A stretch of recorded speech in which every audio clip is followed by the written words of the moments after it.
ভারত থেকে স্বাধীন হয়েছে, কিন্তু লেন্দুব দর্জির মতো শেখ হাসিনাকে আর এক মুখ্যমন্ত্রী তৈরি করে ওদের গোলামি বানাবার চক্রান্ত করেছিল। কিন্তু বাংলাদেশের মানুষ সচেতন, তারা জীবন দিতে পারে, রক্ত দিতে পারে, আন্দোলন করতে পারে, না খেয়ে থাকতে পারে, তারা খোলা আকাশের নিচে ঘুমাতে পারে, তাদের সব কিছু উস্কার করতে পারে। একজন বাংলাদেশকে গোলাম বানাতে পারে নাই। আজকে তারা কি করেছে? ফারাক্কা বাঁধ দিয়েছে।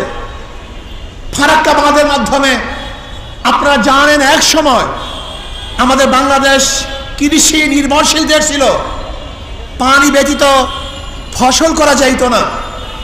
এর জন্য ওরা ফারাক্কা বাঁধ দিয়ে আমাদের দেশকে মরুভূমি করেছে, কিন্তু তারপরে বাংলাদেশের মানুষ ওর কাছে মাথা নত করে নাই।